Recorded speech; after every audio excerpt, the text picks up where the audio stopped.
कि दो संकेंद्रीय वृत्तों की त्रिज्याएं 7.5 सेंटीमीटर और 4.5 सेंटीमीटर है। तो बड़े वृत्त की जीवा की लंबाई ज्ञात कीजिए जो छोटे वृत्त को स्पर्श करती है ना। तो देखिए पहले चित्र बना लेते हैं। तो पहला कह रहा है कि एक बड़ा जो है वृत्त है, तो एक बड़ा वृत्त हमने बना दिया और इसी के अंदर एक छोटा सा भी वृत्त है, तो एक छोटा सा भी वृत्त आप बना लीजिए।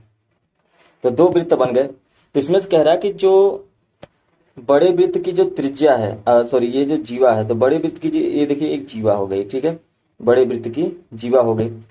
लेकिन ये कह रहा है कि छोटे वृत्त को स्पर्श करे, बिल्कुल छोटे वृत्त को स्पर्श करे। बड़े वृत्त की जीवा है, छोटे वृत्त को स्पर्श कर रही है ना। बड़े वृत्त की जीवा, उसकी लंबाई, और इसी बड़े वृत्त की जीवा की लंबाई ज्ञात करनी है, ठीक है, इस यही ज्ञात करना है जो छोटे वृत्त को स्पर्श कर रही है।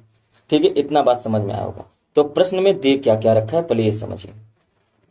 अगर हम यहां से एक बात ध्यान से देखिए, अगर हम यहां से इसका केंद्र माने, तो केंद्र अगर माने तो एक बड़े वृत्त का त्रिज्या हो जाएगा ये, ठीक है, बहुत अच्छी बात है, बड़े वृत्त की त्रिज्या हो जाएगी। इसी हिसाब से अगर यहाँ से एक और लाइन खींची तो ये भी तो बड़े वृत्त की त्रिज्या हो जाएगी। लेकिन अगर यहाँ से एक लाइन खींच दें तो ये छोटे वृत्त की त्रिज्या हो जाएगी, जो कि यहाँ पर हम लोग रख रहे हैं। ठीक है, तो ये हमारा एक चित्र बनकर हमारे सामने आ गया है। अब इसका करेंगे नामकरण। सबसे पहले अगर इसको, ये वृत्त की त्रिज्या केंद्र है तो इसको O मान लेते हैं, इस बिंदु को A मान लेते हैं और इसको B मान लेते हैं। और यहाँ पर ये 90 अंश का कोण बना रहा है क्योंकि ये स्पर्श रेखा है, तो C मान लेते हैं। चलिए, अब यहाँ पर क्या क्या चीजें हमारे लिए पॉसिबल है और क्या क्या दिया है, पहले इस पर चर्चा कर लेते हैं। तो दिया क्या है, तो आप कहेंगे कि दिया है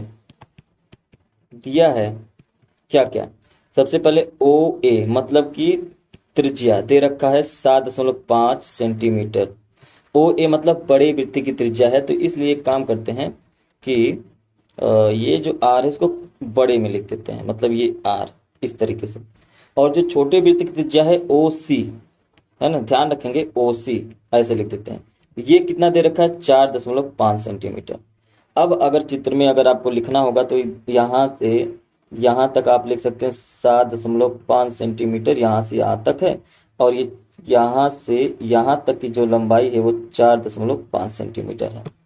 क्लियर है, कोई बात नहीं है। अब AC बराबर BC हो जाएगा कि नहीं, पहले ये समझिए।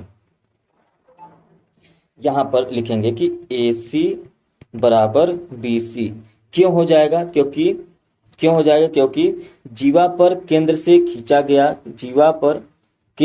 खींचा गया लंब जीवा को दो बराबर भागों में बांटती है, इसलिए AC बराबर BC हो जाएगा।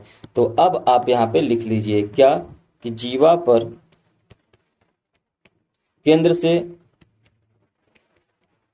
खींचा गया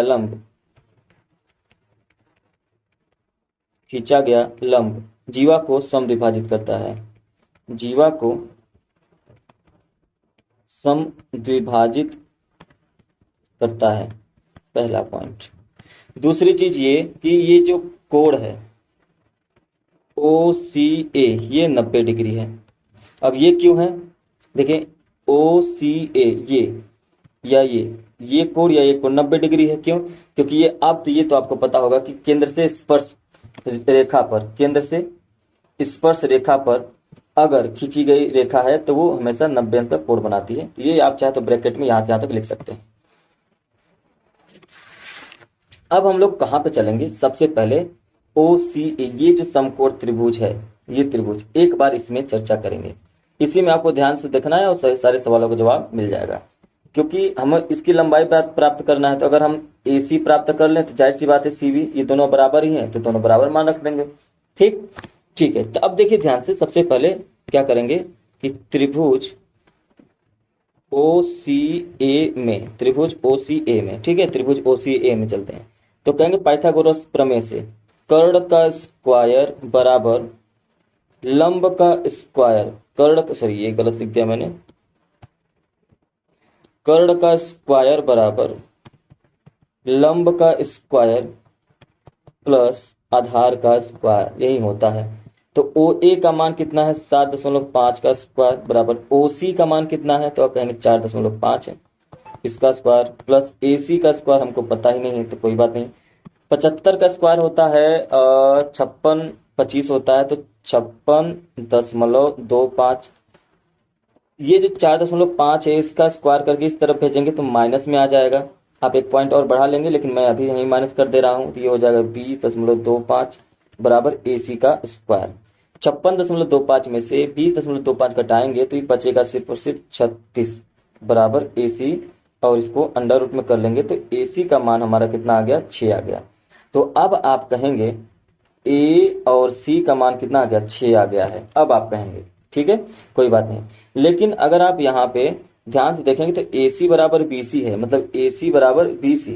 आप ये कह सकते हैं कि अगर ये 6 है तो ये 6 होगा, और 6 6 12 हो जाएगा, इस हिसाब से भी कह सकते हैं। और एक और तरीका आप यहाँ पे कह सकते हैं कि AB की लंबाई हमको प्राप्त करनी है, तो AB बराबर AC प्लस CB तो होगा ही। तो यहाँ पर AB का मान क्या होगा, देखिए AB बराबर AC का मान कितना है, तो आप कहेंगे 6 प्लस, अब AC का मान कितना हो जाएगा, क्योंकि ये भी 6 हो जाएगा, क्योंकि BC बराबर AC होगा। तो AB का मान कितना हो गया, तो कहेंगे 12, और यही हमको निकालना था, ये हमारा आंसर हो गया।